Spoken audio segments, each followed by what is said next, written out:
ဇလန်အစားမှာတော့တက္ကသိုလ်ဝင်ခွင့်ဆောင်ပွဲဖြည့်ဆိုရင်ရပ်ပိုင်းမိလူတော့တဲ့ဒန်ဘီဆိုတဲ့အထက်တန်းနောက်ဆုံးနှစ်ကျောင်းလူတွေတယောက်ရှိပါတယ်။သူမကတခြားဘာသာရပ်တွေမှာအဆင်ပြေပေမဲ့တင်ချာဘာသာရပ်မှာတော့အတော်လေးညံပြင်းတဲ့သူတယောက်ပါ။တင်ချာချင်းဆိုအမြဲတမ်းအိမ်ငိုင်းနေတဲ့လို့တရက်မှာတော့ဆရာဖြစ်သူကသူမကိုစာသင်ပုံးရှိခေါ်ပြီးပု္ပ္ပစာတွက်ခိုင်းပါတယ်။ဒါပေမဲ့ပုံမှန်အတိုင်းပဲသူမဘာတစ်ခုမှမတွက်နိုင်ခဲ့ပါဘူး။စိတ်ပြတ်သွားတဲ့ဆရာကသူမကိုအခန်းပေါ်တွေရှိမှပဲစူပူကျိမ်းမောက်လိုက်ပါတယ်။အိမ်ပြန်ရောက်တဲ့အခါမှာလည်းဒန်ဘီကစာမလို့ပဲဖုန်းပုတ်လိုက်တချင်းသားထောင်လိုက်နေပဲအချိန်ဖြုံးနေခဲ့ပါတယ်။ဒါကိုကြည့်ပြီးစိတ်ပြည့်နေတဲ့သူမရဲ့မိခင်ကတချင်းစာလာတွေချက်တယ်လို့မျိုးတင်ချာပုံးစာတွေကိုတွက်နိုင်ရင်လည်းပါရမီဖြစ်နေလောက်ပြီလို့ပြောရှာပါတယ်။ဒါပေမဲ့ဒန်ဘီတယောက်တင်ချာညံ့တာသူမရဲ့အဖေသူလို့ဖြစ်ပြီးဒီပုံစံတိုင်းတာဆိုရင်တော့ဘယ်တက်ကတူကမှလက်ခံမှာမဟုတ်ဘူးလို့လည်းစနောက်ပါသေးရဲ့။ဒန်ဘီအတွက်မကြိုက်ဆုံးအချိန်ကတော့သူမရဲ့မိခင်က TV လိုင်းကိုသူမအမြဲတမ်းကြည့်နေကြနန်းတွင်ဇန်လန်တွဲလိုင်းစီပြောင်းလိုက်တဲ့အချိန်ပါပဲ။စိတ်ပြတ်သွားတဲ့ဒန်ဘီလည်းအခန်းထဲကထွက်ပြီးသူမရဲ့အရင်နှီးဆုံးတငယ်ချင်းအိမ်ကိုထွက်လာခဲ့ပါတယ်။တငယ်ချင်းဖြစ်သူကလည်းဒါဟာတက္ကသိုလ်တက်ခွင့်ရဖို့နောက်ဆုံးအခွင့်အရေးဖြစ်ပြီ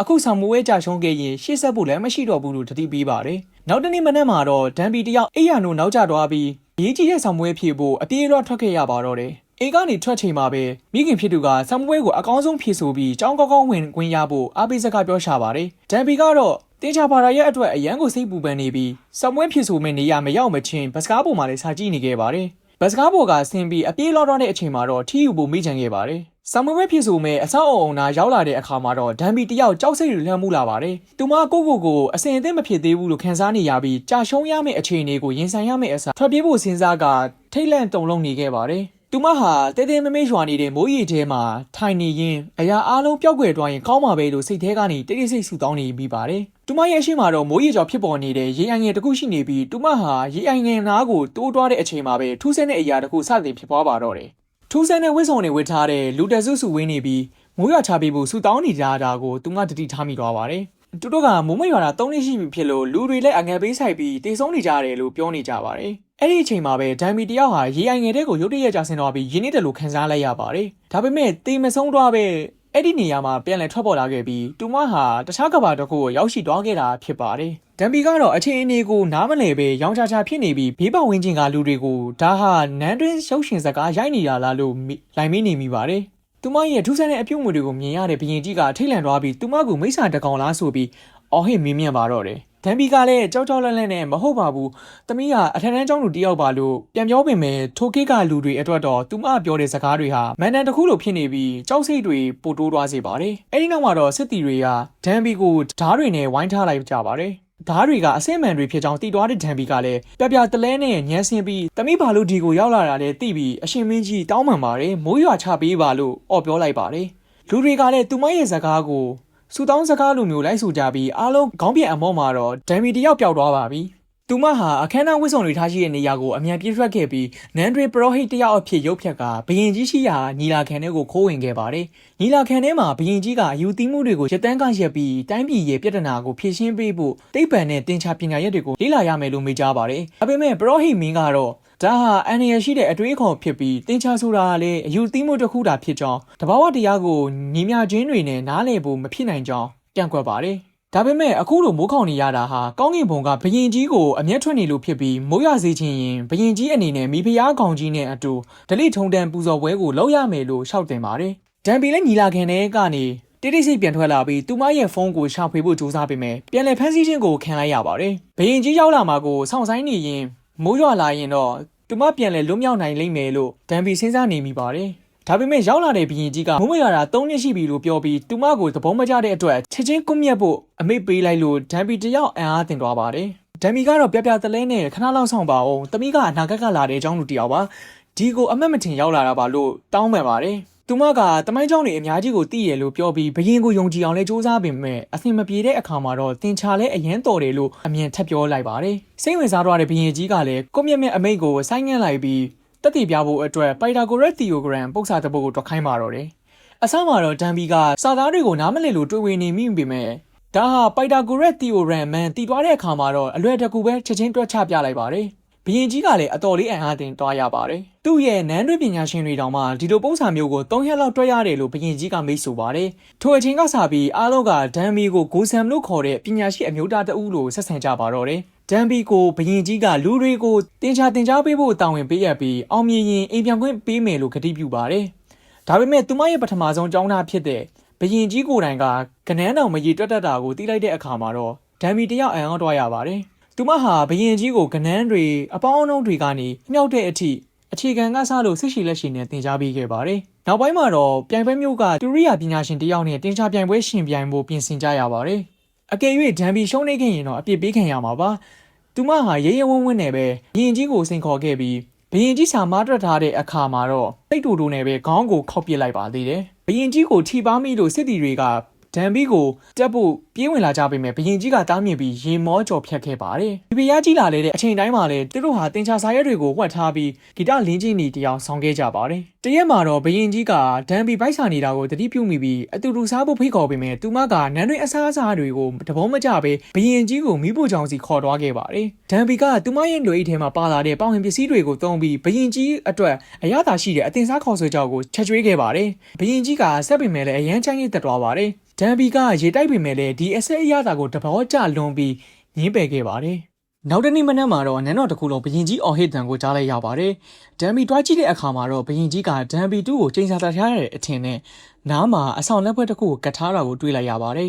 ဒန်ဘီလည်းစိတ်ပြက်လက်ပြက်နေပဲဒါကခောက်ဆွဲစားလို့ပိုင်းနာတာပါအောင်လန်းကြီးမဟုတ်ပါဘူးလို့ရှင်းပြရပါတယ်အဂရက်မန်ဒန်ရီကြောင့်မဟုတ်ပဲငရုတ်တီးတန်ကြောင့်ဘိုက်ရစ်တာဖြစ်ကြောင်းပြောပြတဲ့အခါဘရင်ကြီးကဘိုက်ဆိုတာဘာလဲလို့ပြန်မေးပါတယ်ဒါနဲ့ဒန်ဘီလည်းထိုင်ပြီးကလီစာတွေအစာအိမ်တွေအကြောင်းနဲ့နှလုံးကြောင်းကိုပါရှင်းပြပြီးရင်ဘက်ပေါ်လက်တင်ထားရင်နှလုံးခုန်တန်ကိုခန်းစားရလိမ့်မယ်လို့ပြောပြပါတယ်။ဘရင်ကြီးကဘာမှမခန်းစားရဘူးလို့ပြောတဲ့အခါမှာတော့ဒန်ဘီကပြုံးပြီးရပါတယ်တနေ့ကျရင်ကိုချစ်တဲ့သူနဲ့အတူတူရှိတဲ့အခါကျရင်အလိုလိုခန်းစားရပါလိမ့်မယ်လို့ပြောခဲ့ပါတယ်။ဘရင်ကြီးဟာဒန်ဘီရဲ့အသိပညာကျွယ်ဝမှုကိုအံ့ဩမိပြီးသူမကိုထူးထွန်းတဲ့ပညာရှိတအုပ်ဖြစ်မြင်လာပါတယ်။ဒါကြောင့်ဂျိုဆွန်ရဲ့နန်းတွင်းပညာရှိအားလုံးကိုတင်ချာတင်မကပဲသိပ္ပံနဲ့စိုက်ပျိုးရေးပညာရပ်တွေအထိသင်ပေးဖို့တောင်းဆိုခဲ့ပါတယ်။ထို့ညမှာပဲဘရင်ကြီးကဒန်ဘီကိုမန်ဒါရင်လိမ္မော်ဒီတစ်လုံးပေးတဲ့အခါဒန်ဘီကပေါ့ပေါ့ပါပါပဲကျေးဇူးပါလို့ပြောပြီးယူလိုက်တာကြောင့်ဘရင်ကြီးစိတ်ဆိုးသွားပါတယ်။ဂျုံဆိုးပြည်ရဲ့လှည့်လေတွားလာတဲ့လူတယောက်အနေနဲ့ဒီလိုအဖိုးတန်အသီးကိုအနည်းဆုံး3ရက်သိမ်းဆည်းထားတင်ပြီးကောင်းကြီးမင်္ဂလာကိုတန်ဖိုးမထားဘူးလို့ဆိုပါတယ်။ဒန်ဘီကတော့ရေမောလိုက်ပြီးဒါကလိမ္မော်ဒီတစ်လုံးထဲပါတိတ်ပြီးစိတ်ကူးမရင်ပါနဲ့လို့ပြန်ပြောခဲ့ပါတယ်။နောက်ပိုင်းမှာတော့သူတို့နှစ်ယောက်နန်းတွင်းကွင်းပြင်မှာဘောလုံးကစားခဲ့ကြပြီးဘရင်ကြီးအနေနဲ့နှစ်ပေါင်းများစွာအတွင်းပထမဆုံးအကြိမ်ပြေးလွှတ်ဆော်ကစားခဲ့ရတာပါ။နောက်တစ်နေ့မှာတော့ဘရင်ကြီးကအနာဂတ်မိဖုရားလောင်းနဲ့ထိုင်နေရင်ထိုညမှာဟင်းချိုတွေထည့်သွင်းမဲ့မော်အချစ်စေးကြီးကိုတောက်သုံးပြီးရင်ချက်ချင်းလက်ထက်တော့မှဖြစ်ကြောင်းပြောကြားခဲ့ပါတယ်။ဒါပေမဲ့ကကြမာကအလှည့်ပြောင်းဖြစ်သွားခဲ့ပါတယ်။ထိုဟင်းချိုကဒန်ဘီလက်ထဲရောက်ရှိသွားခဲ့တာပါ။ဒန်ဘီတယောက်ထူးထူးဆန်းဆန်းတွေပြုတ်မှုပြီးလမ်းတော်ထဲမှာတင်အိပ်ပျော်သွားခဲ့ပါတယ်။သူတို့နှစ်ယောက်အပြင်မှာလမ်းလျှောက်နေတော့မှပဲဘရင်ကြီးကအကမ်မီတာသူမရဲ့တောင်ဝင်ကိုကြေပွန်ထမ်းဆောင်နိုင်ခဲ့ရင်ကောင်းစီမှာယာရုကြီးကြီးမားမားရရှိမဲ့အပြင်တော်ဝင်မင်းတစ်ကောင်ပါချီးမြှင့်ခံရမယ်လို့မိတ်ဆိုပါတယ်။ဒါပေမဲ့ဒန်ဘီကတမီးဘာမှမလိုချင်ပါဘူး။မိုးရွာတာနဲ့တမီးရဲ့ကဘာကိုပြန်มาပါလို့ပြောပါတယ်။ဘရင်ကြီးကလည်းဒါဆိုရင်အခုကစားပြီးငါ့ကိုဘရင်တစ်ပါးလို့မဆက်ဆံနေတော့ငါကယောက်ျားအချင်းချင်းဒန်းတူပဲလို့ပြန်ပြောခဲ့ပါတယ်။ဒါပေမဲ့နောက်နေ့မှာတော့ဘေးဒုက္ခဆိုကြီးဆက်ရောက်လာပါတော့တယ်။ဒန်ဘီဟာဘရင်ကြီးကိုလောင်ပြောင်စော်ကားမှုနဲ့ဖမ်းဆီးခံရပြီးနှိပ်စက်ညှဉ်းပန်းဖို့ကြိုးတွေနဲ့ချီနှောင်ခံလိုက်ရပါတယ်။ဘရင်ကြီးကဂျားဖြတ်ဝင်ရောက်လာပြီးဒီပညာရှိလူငယ်လေးမှာအဖိုးတန်တဲ့အသိပညာတွေရှိကြောင်းပရောဟိတ်တွေကိုရှင်းပြပါတယ်။ဒါပေမဲ့လည်းပရောဟိတ်တယောက်ကအခွင့်အရေးကိုအရယူပြီးကောင်းပြီးဒါဆိုရင်သူ့ကိုငါကိုယ်တိုင်စမ်းသပ်မယ်။သူ့မှာအချိန်တစ်ပတ်ရှိမယ်။အဲ့ဒီအချိန်အတွင်းမိုးမရွာဘူးဆိုရင်သူ့ကိုကွပ်မျက်မယ်လို့ဆိုပါတယ်။ဒန်ဘီကတော့အရှုံးမပေးပဲအရာအလုံးကိုတွက်ချက်ပြီးဆက်လက်လေ့လာခဲ့ပါတယ်။နန်းတွင်တူရိယာပညာရှင်ကလည်းသူမကိုမိုးရီချိန်တိုင်းကရိယာတစ်ခုတိစောက်ပေးဖို့ကူညီခဲ့ပါတယ်။အဲ့ဒီနောက်မှာတော့ကောင်းကင်ကနေမိုးရီရုတ်တရက်တသေးမမရွာချလာပါတော့တယ်။ဒန်ဘီတယောက်ဝမ်းသာအားရဖြစ်သွားခဲ့ပေမဲ့ဘရင်ကြီးကတော့မိုးရွာရင်ထွက်သွားမယ်ဆိုတဲ့ဒန်ဘီစကားကိုရုတ်တရက်တတိရသွားပါတယ်။ဘရင်ကြီးကဒန်ဘီရှိရာအိမ်ကိုအပြေးလွှားတွားခဲ့ပြီးမိုးရီချိန်တိုင်းကရိယာအရှိမငိုနေတဲ့ဒန်ဘီကိုတွေ့ရှိသွားပါတယ်။ဘရင်ကြီးကမင်းအခုချက်ချင်းထွက်ပြေးရမယ်ငါတာကိုပြင်ဆင်ထားပြီးတာပါမင်းမျိုးနဲ့ဆိုးစီဦးတီမဲ့တင်မော်တစီငါ့ကိုစောင့်နေတယ်လို့ပြောပေမဲ့ဒန်ဘီကခေါင်းခညင်းဆန်ပြီးသူမတက်တက်လုံးထွက်ပြေးခဲ့ရကြောင်းဒီကဘာကိုရောက်လာတာဟာလေသူမရဲ့ကဘာကနေထွက်ပြေးဖို့ကြိုးစားရင်ရောက်လာတာဖြစ်ကြောင်းပြောပြပါတယ်ထိုအချိန်မှာပဲပရောဟိတ်မင်းနဲ့တတိစိတ်ပူးပေါင်းနေတဲ့နန်းတွင်တူရိယာပညာရှင်ရောက်ရှိလာပါတယ်ပရောဟိတ်မင်းကဒန်ဘီဟာအနာဂတ်ကလာတာအမှန်ဖြစ်နိုင်လို့သူမကိုတက်ပစ်ဖို့အမိန့်ပေးထားတာပါတူရိယာပညာရှင်ကလည်းဒါအမှန်ဆိုရင်သူကပို့ပြီးအနေရများတယ်သူ့ကိုဖယ်ရှားပြရမယ်လို့ပရောဟိတ်မင်းကိုရှောက်တင်ခဲ့ပူပါတယ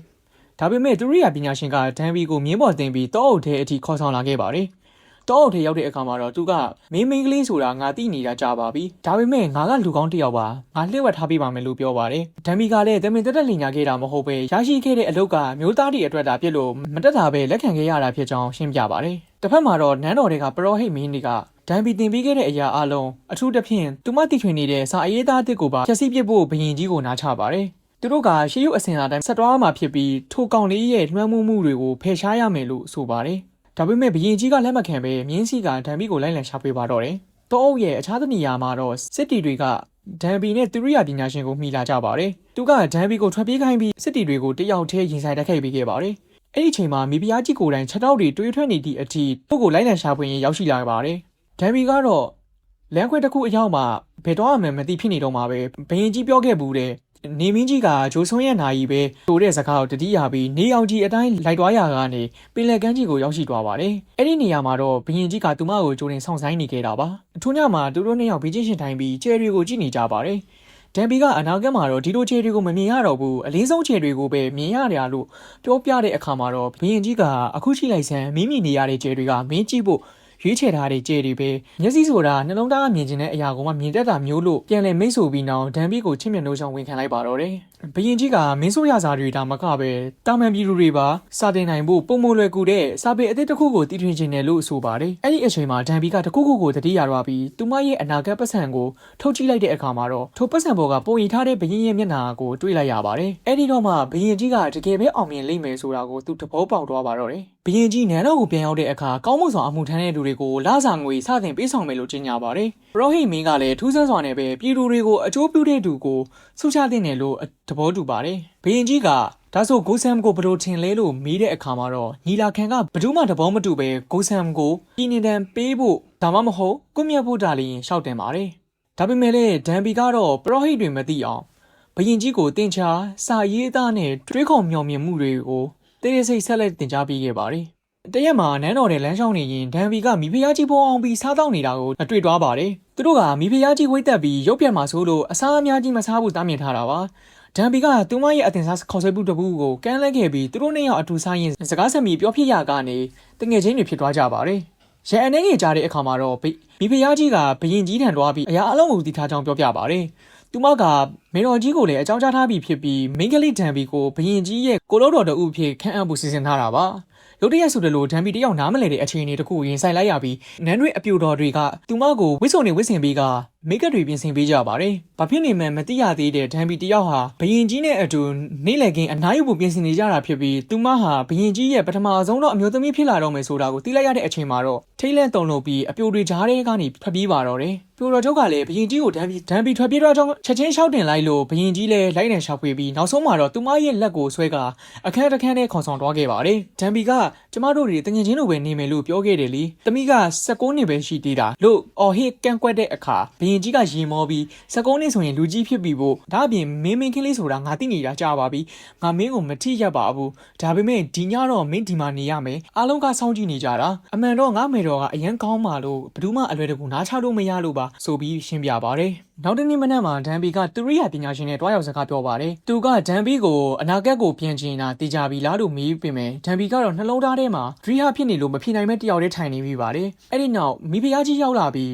းတယောက်ကတွေ့ချင်နေတယ်လို့ပြောပါတယ်ဒန်ဘီနန်းတော်တွေကိုဝင်သွားတဲ့အခါမှာတော့သူမရဲ့မိခင်အရင်နဲ့တပုံစံနဲ့တူနေတဲ့မေတော်ကြီးကိုမျက်နှာချင်းဆိုင်တွေ့လိုက်ရတာကြောင့်ဒန်ဘီတယောက်ရှိုက်ကြီးတက်ငင်ငိုကြွေးမိပြီးဘာကြောင့်ငိုတာလဲဆိုတာကိုတော့ဘယ်သူမှနားမလည်နိုင်ခဲ့ကြပါဘူးထိုညမှာပဲဒန်ဘီဟာသူမကိုယ်တိုင်ကူညီတိစောက်ပေးခဲ့တဲ့ချွန်စွန်းရဲ့နဂရဗေဒစနစ်အသစ်ကိုတွားရောက်ကြည့်ရှုခဲ့ပါတယ်ဒါဟာတိုင်းပြည်အတွက်နေ့ရက်နဲ့လတွေကိုတိကျစွာတိုင်းတာပေးနိုင်မှာဖြစ်ပါတယ်အဲ့ဒီနောက်ဘရင်ကြီးကသူပြင်ဆင်လာတဲ့အခြားအရာတစ်ခုကိုပြသဖို့ဖိတ်ခေါ်ပါတယ်အဲ့ဒါကတော့ဂျွန်စွန်းပြည်သူအားလုံးစာဖတ်စာရေးလွယ်ကူစေဖို့အတွက်တည်ထင်လိုက်တဲ့အခရာ28လုံးပါဝင်တဲ့စာပေအသစ်ပဲဖြစ်ပါတယ်သူတို့ညီလာခံခန်းမအလဲကိုရောက်ရှိတဲ့အခါဘရင်ကြီးကဒန်ဘီကိုအခမ်းအနားထံကုန်မှာထိုင်ခိုင်းပြီးလက်ထက်ချင်းရဲ့တင်ကြတာဖြစ်တဲ့တော်ဝင်စတုံးကိုစိုက်ပြီးကသူနဲ့အတူထာဝရရှိနေပြီဖို့တောင်းဆိုပါတယ်ဒန်ဘီကငိုရင်းနဲ့တမိမနေနိုင်ပါဘူးမိုးရွာရင်ပြန်မယ်လို့ကိုဂတိပေးထားတာမိခင်ကတမိကိုစောင့်နေပြီးယုံကြည်နေတာမို့လို့ပါဆိုပြီးညင်းပယ်ပါတယ်ဘရင်ကြီးကလည်းဒါဆိုရင်မိခင်စီတွားတွေ့ပြီးရင်ပြန်လာခဲ့လေဒီမှာအတူတူနေကြရအောင်လို့ညှင်တောင်စွာပြောပေမဲ့လေဒန်ဘီကထပ်မံညင်းဆိုခဲ့ပါတယ်ဒါကြောင့်ဘရင်ကြီးလည်းစိတ်မရှိတော့ပဲစိတ်ဆိုးမှန်ဆိုးနေပဲမင်းပြောတာမှန်ပါတယ်မင်းအလိုရှိတယ်လို့ဒါလောက်ပါတော့လို့ပြောပြီးစိတ်နှလုံးကြေကွဲစွာနဲ့ပဲထွက်ခေါ်သွားပါတော့တယ်ဒန်ဘီတယောက်ခမ်းမာထဲမှာမတ်တရက်ကြံခဲ့စဉ်ရုတ်တရက်အနောက်ကနေခေါင်းကိုအရိုက်ခံရပြီးတတိလစ်သွားခဲ့ပါတယ်။တစုံတယောက်ကသူမကိုဓာတ်နဲ့ထိုးခဲ့ပြီးခမ်းမဆောင်တစ်ခုလုံးကိုလည်းမီးရှို့ပစ်ခဲ့တာပါ။ BNG ရဲ့အကြောင်းကိုကြားသိတဲ့အခါမှာပဲသူ့အသက်ကိုဗဒါနမထားပဲမီလီယံတွေကြားထဲပြေးဝင်ပြီးဒန်ဘီကိုကက်တင်ခဲ့ပါတယ်။ နောက်တနေ့မှာတော့ဘရင်ကြီးကသူ့ရဲ့လက်ထက်ကိုခေါ်ယူပြီးညကရှေးဟောင်းချမ်းစာပေတွေပျောက်ဆုံးသွားကြောင်းနဲ့ပရောဟိတ်မင်းကိုခိုးယူမှုနဲ့ဆွဆွဲပါတယ်ဘရင်ကြီးကပရောဟိတ်လက်ကိုဆွဲကြည့်ပြီးဒီလိုပြစ်မှုကျူးလွန်ပြီးရင်တက်တွေဖျက်ဆီးရမယ်ဆိုတာဘယ်သူမှမသိပေးဘူးလားဆိုပြီးမေးပါတယ်ဒံဘီဘက်လှည့်ပြီးတော့လဲဒါမင်းကြခဲ့တဲ့အတန်လားလို့မေးတဲ့အခါဒံဘီကခေါင်းညိတ်ပြပါတယ်ဒံဘီလွယ်အထက်ကစာအုပ်ကဓာတ်ချက်ကိုကောင်းခွေပေးခဲ့တာဖြစ်ပါတယ်ဒေါ်လာထွက်နေတဲ့ဘရင်ကြီးကလည်းပျောဟိတ်ကိုရင်ဆိုင်ပြီးသူကငါ့အတွက်ဘလောက်အရေးပါလဲဆိုတာသိရတာနဲ့ဒါကိုဘာလို့လုပ်ရတာလဲဆိုတာကိုမေးတဲ့အခါပရောဟိတ်ကအေးဆက်စွာနဲ့ပဲဒီစာပေအစ်စ်တာပြန်သွားရင်လူငယ်တွေကလွတ်လပ်စွာတွေးခေါ်လာကြလိမ့်မယ်အဲ့ဒီအခါဖေယူဖေးတွေစာပြီးတော့ဖြစ်လိမ့်မယ်တိုင်းပြည်ကိုပါဖျက်ဆီးပစ်လိမ့်မယ်ငါသိပါမကြောက်ဘူးအနာဂတ်ဖျက်ဆီးပစ်မဲ့စနစ်ပြတ်သုံးမှုကိုပဲကြောက်တာဆိုပြီးပြန်ဖြေပါတယ်မင်းသားစီးဖို့စူးစမ်းရင်တော့မှငါကတော့ပြည်သူတွေအတွက်စာရေးသားနည်းစနစ်ကိုတည်ဆောက်မှာပဲငါကပြည်သူတွေရဲ့အိမ်မက်ကိုအကောင့်ထဲပေါ်ပေးနိုင်နေသူဖြစ်ချင်တာငါတို့မရှင်တန်ရတော့မဲ့ဘာမှမသိရတဲ့အနာဂတ်ကိုဘာလို့ငါတို့ကြောက်နေတော့မှာလဲဆိုပြီးပြန်တယ်တုတ်ပြန်လိုက်ပါတယ်ဒါပေမဲ့ပရောဟိတ်ကစိတ်မပြောင်းတော့ပဲဒူးထောက်ကကျွန်တော်ကိုကွပ်မြက်ပြီးဓာတ်ကိုအဆုံးသက်ပေးပါလို့တောင်းဆိုပါတယ်မကြခင်မှာပဲကောင်းကင်ကြီးညှိုးမိုင်းလာပြီးမိုးပွဲပွဲစတင်ရောက်ချလာပါတယ်ဒံဘီလည်းမထွက်ခွာမီနန်းတွင်းကတငယ်ချင်းတွေကိုနောက်ဆုံးအချိန်အဖြစ်လိုက်လံနှုတ်ဆက်ခဲ့ပါတယ်ဘရင်ကြီးကနောက်ဆုံးနေရာအထိအတူတူလမ်းလျှောက်ဖို့တောင်းဆိုလို့သူတို့နှစ်ယောက်ဘီကျင်းရှင်ပြီးပင်လယ်ကမ်းခြေအထိလမ်းလျှောက်ခဲ့ကြပါတယ်ကမ်းခြေရောက်တဲ့အခါမှာတော့ဒံဘီကသူမအရင်တုန်းကကြားခဲ့ဘူးတဲ့ရေအိုင်လေးထဲကိုလှမ်းဝင်ကြည့်လိုက်တဲ့အခါရေထဲကိုပြန်လဲနစ်မြုပ်သွားပါတယ်ခဏအကြာမှာပဲဒံဘီတယောက်ဟာသူမရဲ့ကိုယ်ပိုင်ကဘာထဲကိုပြန်လဲရောက်ရှိသွားပါတယ်ပဝင်းကျင်ကိုကြည့်လိုက်တဲ့အခါစက္ကန့်ပိုင်းလောက်ပဲအချိန်ကုန်ဆုံးသွားတာကိုသိလိုက်တဲ့အခါဆောင်းဝဲဖြစ်ဆိုဖို့အချိန်မီပါသေးတယ်သူမဆောင်းဝဲခန်းစီအမြန်ပေးသွားခဲ့ပြီးဆရာဖြစ်သူကဆောင်းဆိုင်နေတာကိုတွေ့ရပါတယ်တက္ကသိုလ်ဝင်ခွင့်ဆောင်းဝဲကတော့စတင်နေပြီဖြစ်လို့ဒံဘီလည်းသူမရဲ့နေရာကိုထိုင်ပြီးဆောင်းဝဲကိုဖြစ်ဆိုခဲ့ပါတယ်နေ့လယ်ပိုင်းအိမ်ပြန်ရောက်တဲ့အခါစောင့်နေတဲ့မိခင်ဖြစ်သူကိုလည်းတင်းတင်းကြပ်ကြပ်ပွေ့ဖက်ထားမိပါတယ်ခရီးစဉ်အပြီးမှာတော့ဒံဘီရဲ့အပြုအမူတွေအတွေးအမြင်တွေအရာအလုံးပြောင်းလဲသွားခဲ့ပြီးဘေးပဝင်ချင်းကလူတွေနဲ့အရာကိုပို့ပြီးတန်မှုထတက်လာခဲ့ပါတယ်လာအနေငယ်ကုံလုံးသွားပြီးနောက်